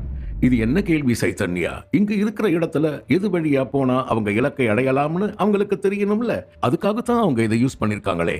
ஆனா ஏன் டவுட், இந்த இடத்துல தேடினா சரியா கலைப்பொருள் இருக்கிற இடத்துக்கு போகலாம்னு இவங்களுக்கு எப்படி தெரியும் என்று கேட்டார். சார், இங்க இந்த மாதிரி நிறைய வென்டிலேட்டர் இருக்கு. ஆனா இவங்க இதை பர்டிகுலரா செலக்ட் பண்ண காரணம் எனக்கு தெரிஞ்சு, இவங்களுக்கு இந்த வென்டிலேட்டர் வழியை யூஸ் பண்ணாதான் சிசிடிவி கிட்ட போக முடியும். அதை டேமேஜ் பண்ணாதான் எந்த பிரச்சனையும் இல்லாம தப்பிக்க முடியும்னு தெரிஞ்சிருக்கணும் சார். அவங்க இதையெல்லாம் பண்ணுறாங்கன்னாலே கண்டிப்பா நிறைய ரிசர்ச் இந்த இடத்த பத்தி பண்ணியிருப்பாங்க சார். எதுவுமே பண்ணாம கண்டிப்பா இந்த இடத்துக்குள்ள ஒன்று நுழைய முடியாது. ஒன்று இந்த இடத்த பத்தி நல்லா தெரிஞ்சிருக்கணும், இல்லைன்னா இந்த இடத்துல வேலை பார்த்துருக்கணும். ரெண்டுல ஏதோ ஒன்று கண்டிப்பா ஸ்ட்ரைக் ஆகணும் சார் என்றார். அதை கேட்ட கமிஷனர், நானும் அதை தான் யோசிக்கிறேன் என்றார். அப்போது சைத்தன்யா, ஏன் சார், நம்ம உள்ளூர்ல இருக்கிற கொள்ளக்காரங்க எல்லாம் சும்மா பெட்டி கேஸ்ல மட்டும்தான் மாட்டுவாங்க, அவங்கெல்லாம் இந்த மாதிரி பெரிய பெரிய விஷயத்துல இன்வால்வ் ஆவாங்கன்னு நீங்க நினைக்கிறீங்களா என்று கேட்டார். அதுக்கு வாய்ப்பு கம்மியா தான் இருக்கு. என்னால இந்த கேஸ்ல கண்டிப்பா இவங்க தான் பண்ணி இருப்பாங்கன்னு ஒரு முடிவுக்கு வரவே முடியல. ஆனா இப்போதைக்கு இருக்கிறத வச்சு பார்த்தா இதெல்லாம் இந்த மியூசியமுக்கு ரொம்ப சம்பந்தப்பட்டவங்க பண்ணியிருப்பாங்கன்னு தான் எனக்கு தோணுது என்றார். அதை கேட்ட சைத்தன்யா, நான் கூட அப்படிதான் சார் யோசிச்சேன். ஆனா இதுல ஒரே ஒரு குழப்பம் மட்டும்தான் இருக்கு சார். அது என்னன்னா, இங்க வந்தவங்க உண்மையாவே இந்த இடத்த பத்தியோ இல்லைன்னா பொருளை பத்தியோ நல்லா தெரிஞ்சவங்கன்னா கண்டிப்பா அவங்க இந்த மாதிரி பொருளை மட்டும் எடுத்திருக்க மாட்டாங்க. ஆனா இதை விட காஸ்ட்லியான பொருள் தான் எடுத்திருப்பாங்க. ஆனா இவங்க அப்படி எதுவும் பண்ணலையே, அதை நினைச்சாதான் ரொம்ப குழப்பமா இருக்கு என்றார். இங்க இருக்கிற இந்த அம்புக்குரிய பாத்தியா, இது உண்மையாவே ரொம்ப ஸ்ட்ராங்கா போட்டிருக்காங்க. இதையெல்லாம் சும்மா சாதாரணமா யாராலையும் போற்ற முடியாது.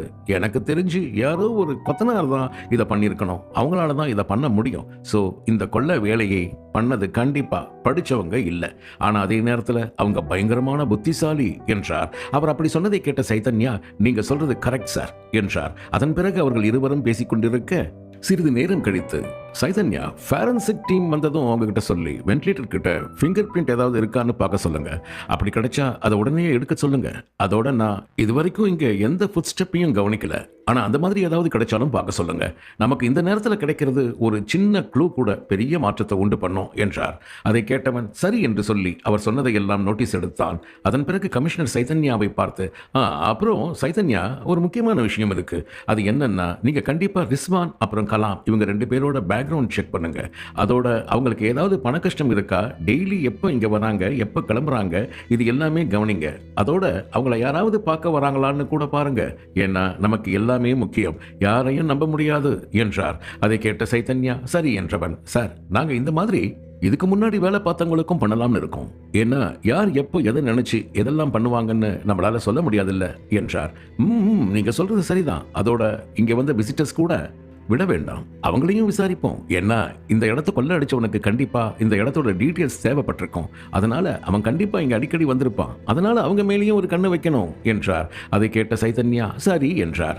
அவர்கள் பேசி முடிக்கும் போது அங்கே வந்த ரிஸ்வான், சார், இங்க யாருக்கும் இந்த அம்புக்குறி பத்தி தெரியல சார். சொல்ல போனா இங்க ரிப்பேர் வேலைக்கு கூட யாரும் டெரஸ் பக்கம் வரலைன்னு தான் சொல்றாங்க என்றார். ஓகே ரிஸ்வான், நீங்க அப்போ கலாம் சார் ஆபீஸ்ல இருங்க, நாங்க வரோம் என்றார். கமிஷனர் ரிஸ்வானை இந்த வேளையில் அதிகமாக இழுக்க விரும்பவில்லை. ஏனென்றால் என்ன இருந்தாலும் ரிஸ்வான் இப்போது ஒரு வெளியாள் தான். அவரை இதில் இழுத்தால் தாங்கள் என்ன நினைக்கிறோம் என்பது மற்றவர்களுக்கு தெரியும். அது நடப்பதை அவர் விரும்பவில்லை. அதனால்தான் அவர் அதை செய்யவில்லை. ரிஸ்வான் சென்ற பிறகு ரிஸ்வான் சொல்றதெல்லாம் வச்சு பார்த்தா இங்க எந்த ரிப்பேர் வேலையுமே நடக்கல. அப்போ இங்க அம்புக்குறி போட்டது யாரு? கண்டிப்பா சும்மா எல்லாம் யாரும் வந்து இதை பண்ண மாட்டாங்க. அதோட இதை பண்ற ஆளு ஒரு கட்டிட வேலையாள தான் இருக்கணும். ஏன்னா நான் என் வீட்டுக்கிட்ட கட்டுற பில்டிங்ல இந்த சிம்பலை பார்த்திருக்கேன், அங்க இது இருக்கும் என்றார். அதை கேட்ட சைதன்யா, நீங்க சொல்றது சரிதான் சார் என்றார். சைதன்யா, இந்த தப்பு பண்ணுறவங்கள யாராவது கொத்தனாரா இருக்காங்களான்னு கேட்டு பாருங்க என்றார். அதை கேட்ட சைதன்யா சரி என்றார். அப்போது கமிஷனர் வேறு ஏதாவது க்ளூ கிடைக்கிறதா என்று பார்க்க, அப்போது அவர் கண்ணுக்கு எதிரே இன்னொரு பில்டிங் இருப்பதை பார்த்தார். அந்த பில்டிங் இதைவிட சற்று உயரமாக இருந்தது. அதை பார்த்தவர், இந்த பில்டிங் ரொம்ப பெருசா இருக்கு என்றவர் அங்கே செல்ல அதில் ஒரு ஏணி இருந்தது. அதன் வழியாக ஏறி மேலே செல்ல அங்கே இன்னொரு அம்புக்குறி இருந்தது. அதை பார்த்தவர் அமைதியாக இருக்க, அப்போது அங்கே வந்த போலீஸ் இன்ஸ்பெக்டர் மனிஷ், சார், இந்த பாருங்க, இந்த இடத்துல அம்புக்குறி இருக்கு. அப்போ இதுவும் திருடன் போட்டதா தான் இருக்கும் என்றார். ஆமா, நீங்க சொல்றது சரிதான் மனிஷ். அந்த திருடன் இந்த பில்டிங் வழியா வந்து அப்படியே இறங்கி பக்கத்து பில்டிங் போயிருக்கான். ஆனா அவன் எப்படி இந்த பில்டிங்ல ஏறினா அதுதான் ரொம்ப குழப்பமா இருக்கு என்றார் அஞ்சனி குமார்.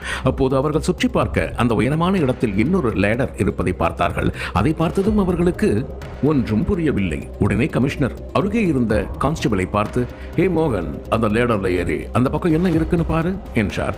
உடனே மோகன் அந்த லேடரில் ஏறியவன் அதன் பிறகு கமிஷனரை பார்த்து, சார், இங்க இருந்து பார்த்தா இன்னொரு லேடர் போகுது. அந்த லேடர் அதுல போனா நம்ம கண்டிப்பா முபாக்கம் ஜா ஸ்கூலுக்கு போலாம் என்றவன் அங்கே ஏறினான். ஹே மோகன், அங்க ஏதாவது காலடி தடம் இல்ல, பான் மசாலா, சிகரெட் அந்த மாதிரி தடயம் ஏதாவது இருக்கான்னு பாரு என கமிஷனர் கேட்க சொன்னதை வார்த்தை மாறாமல் கேட்டார் சைதன்யா. அங்கே இருந்த மோகன், ஐயோ சார், இங்க அந்த மாதிரி எந்த பொருளும் இல்லையே சார் என்றார். அந்த இடமே மிகவும் நீட்டாக இருந்தது. அதோடு அந்த ஏணியெல்லாம் போட்டு மிகவும் சுலபமாக மியூசியம் உள்ளே வரும்படிதான் இருந்தது. அந்த அளவுக்கு அவர்கள் மியூசியத்திற்கு அருகே மற்ற பில்டிங்கை கட்டி வைத்திருந்தார்கள். அது சட்டப்படி குற்றமும் கூட. சோ இதுதான் இவங்க எல்லாம் திருட யூஸ் பண்ண வழி என்றார் அஞ்சனி குமார். அப்போது அங்கே இருந்த ஏணியில் மோகன் ஏற அதில் ஏறி வேறு ஏதாவது தடயம் கிடைக்கிறதா என பார்க்க நினைத்தார். ஆனால் அவரை தடுத்த மோகன், சார் ப்ளீஸ், நீங்க இதை யூஸ் பண்ணாதீங்க, இது கொஞ்சம் ரிஸ்க், நீங்க வேற வழியா வாங்க சார் என்றான். அதை கேட்ட சைதன்யா, ஆமா சார், நம்ம வேற வழியா போகலாம் என்றார். சைதன்யாவிற்கு எங்கே தங்கள் கமிஷனர் இந்த கேஸை சால்வ் செய்கிறேன் என்று தனியாக சென்று அடிபட்டுக் கொள்வாரோ என்று இருந்தது.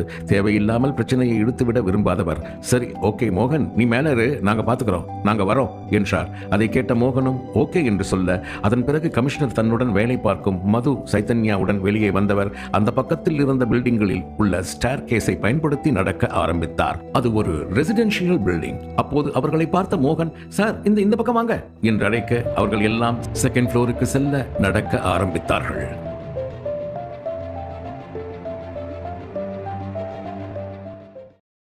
அத்தியாயம் 8. என்னவோ இடிக்குதே. மோகன் இருந்த இடத்துக்கு அப்படியே செல்வது பாதுகாப்பாக இருக்காது என்பதால் பக்கத்தில் இருந்த பில்டிங் வழியாக ஏறி வந்தார் கமிஷனர். ஒரு வழியாக இரண்டாவது கட்டத்துக்கு வரும்போது அந்த மியூசியத்தின் டெரஸுக்கு செல்வது மிகவும் சுலபமாக இருந்தது. ஏனென்றால் அந்த மியூசியத்திற்கும் அந்த இடத்திற்குமே பெரிய கேப் இல்லை. அதை பார்த்து கடுப்பானவர், என்ன மாதிரியான செக்யூரிட்டி வச்சிருக்காங்க, இவங்க எல்லாம் இப்படி எல்லாம் இருந்தா ரொம்ப ஈஸியா திருடன் மியூசியம்ல நுழைய முடியும். இதை பத்தி முதல்ல நான் யார்கிட்டையாவது பேசணும் என்று நினைத்துக் கொண்டார். அவர்கள் சிறிது நேரம் அங்கே ஆய்வு செய்துவிட்டு வெளியே வந்தார்கள். அப்போது அந்த இடத்தில் ஒரு பாதை இருப்பதை கவனித்தார் கமிஷனர். என்னதான் அதை பயன்படுத்தி பெருசா கார் எல்லாம் செல்ல முடியாது என்றாலும் கண்டிப்பா அந்த வழியா பைக் செல்லலாம். அந்த பாதையில் ஒரு மசூதி இருந்தது. அதை கவனித்த மோகன், சார், அந்த மசூதி மேல ஒரு சிசிடிவி இருக்கு என்றார். அட, இது ரொம்ப நல்ல விஷயம், நம்ம டீமை இங்க வர சொல்லுங்க, அவங்களை ஏதாவது விஷயம் கிடைக்குதான்னு பார்க்க சொல்லுங்க, நமக்கு என்ன கிடைச்சாலும் அது நமக்கு சந்தோஷம் தான். அதோட இந்த ஏரியால வேற ஏதாவது சிசிடிவி ஃபுட்டேஜ் கிடைக்குதான்னு நீங்க எல்லாரும் பாருங்க என்றார் அஞ்சனி குமார். அதை கேட்ட மோகன் கமிஷனரை பார்த்து, சார், இந்த மசூதி கிட்ட இருக்கிற பெரிய பில்டிங் இருக்கு, சரியா மசூதி தாண்டி இருக்கிற இரண்டாவது பில்டிங்ல இன்னும் சிசிடிவி இருக்கு சார். அதோட இந்த சைட் இருக்கிற நிறைய பில்டிங்ல நமக்கு ஃபுட்டேஜ் கிடைக்க அதிகமான வாய்ப்பு இருக்கு சார் என்றான்.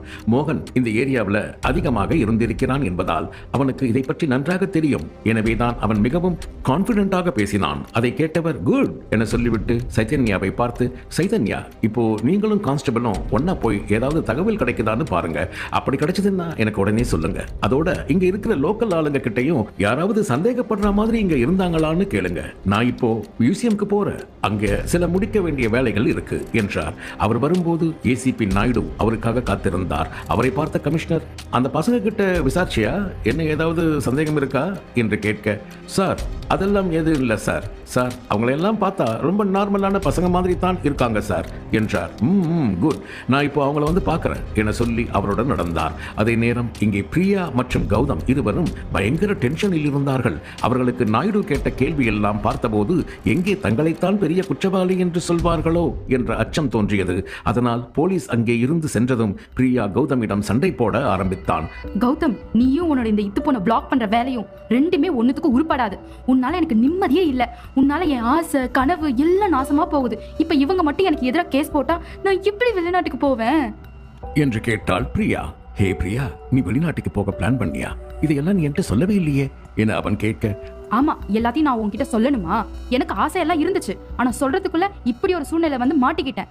எல்லாமே உன்னோட இந்த முட்டாள்தனமான வேலையால தான் என்றாள். அதை கேட்டு ஷாக் ஆனவன், என்னது, என்னோட முட்டாள்தனமான வேலையா? ஹலோ, நான் நல்ல பிளாக்கர், எனக்கு எவ்வளவு ஃபாலோவர்ஸ் இருக்காங்க தெரியுமா?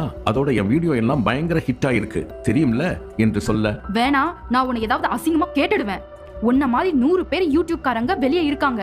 உன்னால இதுல பெருசா என்ன சாதிக்க முடியும்? இப்ப உன்னாலதான் என்னோட ஆசை கனவு எல்லாத்தையும் தொலைக்க போறேன். எங்க அப்பா அம்மா என்ன ஒரு கிரிமினலா பார்த்து என்ன நினைப்பாங்க என்று யோசித்து பயந்தவள் அழ ஆரம்பித்தாள். ஹே பிரியா, கமான் ப்ளீஸ், நீ அழாத, எல்லாம் சரியாயிடும் என கௌதம் அவளை சமாதானப்படுத்த தொட அதில் கடுப்பானவள், இன்னொரு தடவை என்ன தொட்ட நான் உன்னை கொலை பண்ணிடுவேன், தள்ளிப்போ என கத்தினாள் பிரியா. அப்போது சரியாக கமிஷனர் உள்ளே வர அவர் அருகே சென்ற கௌதம், சார் நாங்க 2 பேரும் ஸ்டூடெண்ட் சார், நான் ஒரு பிளாக்கர், நாங்க திருடங்க இல்ல, ப்ளீஸ் எங்களை விட்டுருங்க சார் என்று கெஞ்சினான். அஞ்சனிகுமார் பார்த்தவுடனேயே ஒருவரை பற்றி கணிக்கும் திறமையை கொண்டவர். இத்தனை வருடமாக அவர் இந்த ஃபீல்டில் இருப்பதால் அவரால் ஒருவரை சரியாக கணிக்க முடியும். எனவே வெங்கடேஷ் நாயுடு சொன்னது எல்லாம் சரியாகத்தான் இருக்கிறது என்று புரிந்து கொண்டவர் அமைதியாக கௌதமனை பார்த்து, நீங்க 2 பேரும் ஸ்டூடெண்ட்ஸா என்று கேட்டார். உடனே கௌதம், ஆமா சார், நானும் பிரியாவும் மாஸ்டர் டிகிரி பண்ணிட்டு இருக்கோம், நாங்க எல்லாம் திருட மாட்டோம் சார், ரொம்ப நல்ல பசங்க நாங்க, அதோட நான் ஒரு யூடியூப் சேனல் வச்சிருக்கேன் சார், அதுல குட்டி குட்டி வீடியோ போடுவேன் சார், அவ்வளவுதான், மத்தபடி நாங்க திருடங்க இல்ல சார் என்றான். அதை கேட்டவர், நாயுடு இவங்க address, phone number, ID proof வாங்கிக்கிட்டு அனுப்பிடுங்க, அதோட மது கிட்ட இவங்க கிட்ட பேச சொல்லிடுங்க, அவர் பேசின பிறகு இவங்களை அனுப்பினா போதும் என்றார். அதை கேட்டவரும் சரி என்றார். அதன் பிறகு கமிஷனர் கலாம் ஆபீஸிற்கு செல்ல அங்கே பொறுப்பாளர் ரிஸ்வான் மற்றும் சிசிடிவி டெக்னீஷியன் இன்னொரு கான்ஸ்டபிள் ஹரி அனைவரும் அவருக்காக காத்திருந்தார்கள். சார் இதுதான் ஷியாம் டெக்னீஷியன், நீங்க இவர்கிட்ட என்ன கேள்வி வேணாலும் கேட்கலாம் என்றார் கலாம். ஓகே, இந்த ஃபுட்டேஜ் பிளே ஆவறதுக்கு முன்னாடி இன்ஸ்பெக்டர் மதுவை இங்க வர சொல்லுங்க, அவங்க இங்க வந்தா சரியா இருக்கும் என சொல்ல அவரும் அழைக்கப்பட்டார். கமிஷனருக்கு வியர்த்தது.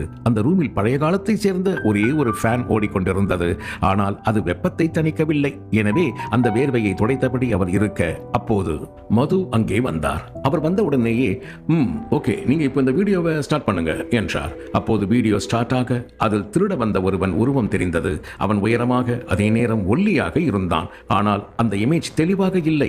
அதை பார்த்த டெக்னீஷியன், சார் இந்த ஃபுட்டேஜ் எல்லாமே அந்த 5வது நம்பர் சிசிடிவியில் உள்ளதுதான், இதைத்தான் அவங்க அடிச்சிட்டாங்க, ஸோ நமக்கு இவ்வளவுதான் கிடைச்சிருக்கு என்றார். அதை கேட்டவர், ஓகே, எனக்கு இப்போ அந்த கேமராவை அவன் அடிச்சதை பார்க்கணும், அந்த ஃபுட்டேஜ் எனக்கு காட்டுங்க என்றார். சார் அவங்க இறங்குறப்போ அந்த கால் மட்டும்தான் நமக்கு தெரியுது, ஆனா அவங்க நமக்கு தெளிவா தெரியல. முன்னாடியே அவன் கேமராவை திருப்பிட்டான். அதோட இன்னொரு இடத்துல கூட கேமரா இருக்கு, ஆனா அது டிஃபரெண்டான ஆங்கிள் தான் இருக்கு, அதனால நமக்கு அவங்க முகம் தெரியல என்றார். சோ அவனுக்கு எப்படி என்ன மாதிரி வந்து திருடணும்னு தெரிஞ்சிருக்கு, சும்மா சொல்லக்கூடாது, புத்திசாலி திருடனா தான் இருக்கான் என்றார். சரி ஓகே, இந்த சம்பவம் எல்லாம் எப்ப நடந்துச்சுன்னு சொல்ல முடியுமா என்று கேட்க, இன்னைக்கு காலையில தான் சார் நடந்திருக்கு, கிட்டத்தட்ட 3:25க்கு நடந்திருக்கு என சொல்ல அதை கேட்ட கமிஷனர், அப்போ அவங்க கண்டிப்பா வெளிநாட்டுக்கு போயிருக்க முடியாது என நிம்மதி அடைந்தவர் சைத்தன்யாவை பார்த்து, சைத்தன்யா நம்ம போலீஸ் டீம் அலர்ட் பண்ணுங்க, எல்லாம் டிரான்ஸ்போர்ட் விஷயத்திலையும் நம்ம ஆளுங்க ஒரு கண்ணு வச்சுக்கிட்டோம், அதுதான் நல்லது என்றார். அவர் அப்படி சொன்னதை கேட்டவர் சரி என்று சொல்ல அப்போதுதான் கமிஷனருக்கு பொறி தட்டியது. ஒரு நிமிஷம், நாம அந்த பர்கன் கிட்ட விசாரிச்சப்போ அவர் காலையில எல்லாம் சரியா இருந்துச்சுன்னு சொல்றாரு, ஆனா திருட்டு 3 மணிக்கு கிட்ட நடந்திருக்கு, என்னவோ இடிக்குதே என்றார். அதை கேட்ட மது, எனக்கும் அந்த டவுட் இருக்கு சார், நான் அவரை விசாரிக்கிறேன் என்றார். உடனே அதை சரி என்றவர் அதன் பிறகு அந்த சிசிடிவி அருகே வந்தார். சிறிது நேரம் அதை பார்த்தவர், இந்த திருடன் மாதிரி உருவத்துல யாராவது இந்த மியூசியம் வந்திருக்காங்களான்னு செக் பண்ணுங்க என்றார். அதை கேட்ட டெக்னீஷியன் கமிஷனரை பார்த்தான். ஏனென்றால் அவனுக்கு தெரியும் இதனால் பெரிய மாற்றம் எதுவும் வரப்போவதில்லை. ஏனென்றால் டெக்னீஷியன் பார்த்த அந்த உருவம் மிகவும் சாதாரணமானது. எனவே அவரை போல பல ஆள் மாட்டுவார்கள், அதில் ஒருவரை கண்டறிவது கஷ்டம். அதே நேரம் அஞ்சனிகுமாரோ மனதிற்குள், இது என்ன இடியாப்பு சிக்கல் மாதிரி பெருசாகிட்டே போகுதில்ல, நான் இதை இப்படியே விடக்கூடாது, நான் சீக்கிரமா ரியாக்ட் பண்ணலைன்னா இந்த பொக்கிஷம் எல்லாம் வேற ஒரு நாட்டுக்கு போயிடும், நான் அதை நடக்க விட மாட்டேன் என்றார்.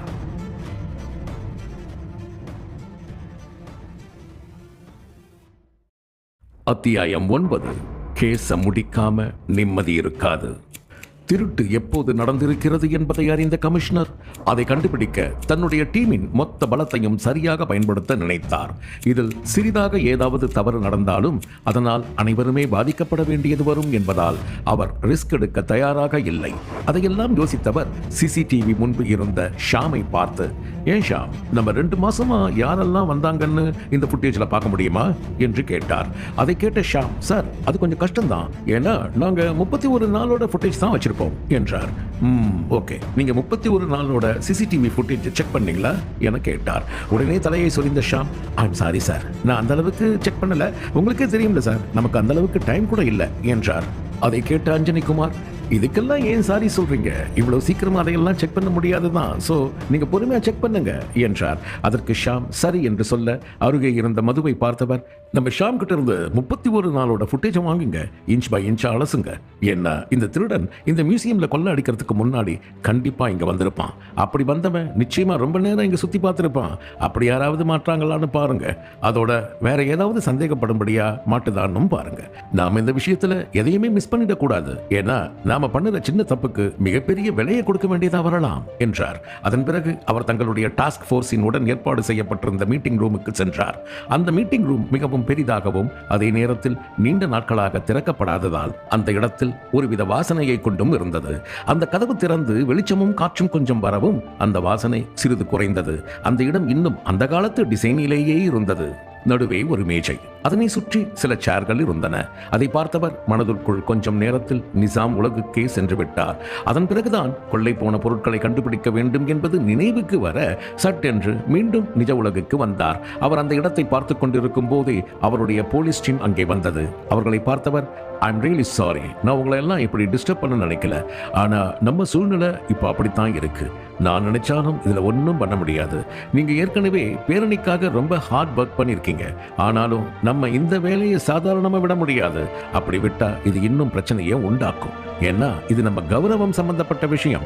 நம்ம வரலாறை யாரோ வந்து தூக்கிக்கிட்டு போக விடக்கூடாது. என்ன ஆனாலும் நம்ம அந்த திருடனங்களை கண்டுபிடிச்சே ஆகணும் என்றார். சார், கண்டிப்பா நாம அவங்களை எல்லாம் கண்டுபிடிச்சு நம்ம பெருமையை மீட்டுக் கொண்டு வருவோம் சார், அதுல சந்தேகமே இல்லை என்றார். சைத்தன்யா அதை கேட்ட மற்ற போலீஸ்காரர்களும் ஆமாம் என்று சொல்ல கமிஷனருக்கு அவர்கள் தன்னம்பிக்கை புது மகிழ்ச்சியை கொடுத்தது. தன்னுடைய டீமை அவர் சும்மா நம்பவில்லை என்பதும் அவருக்கு இப்போது புரிந்தது. அதை நினைத்தவர் மிகவும் மகிழ்ந்தார். இங்க பாருங்க, இங்க இருக்கிற நீங்க எல்லாருமே வேலை பார்க்கறதுல ரொம்பவே சிறந்தவங்க. அதுல நான் என்னைக்குமே தப்பு சொல்ல மாட்டேன். ஆனா நாம பார்க்கிற வேலை எப்படிப்பட்டதுன்னு ஒரு விஷயம் இருக்கு.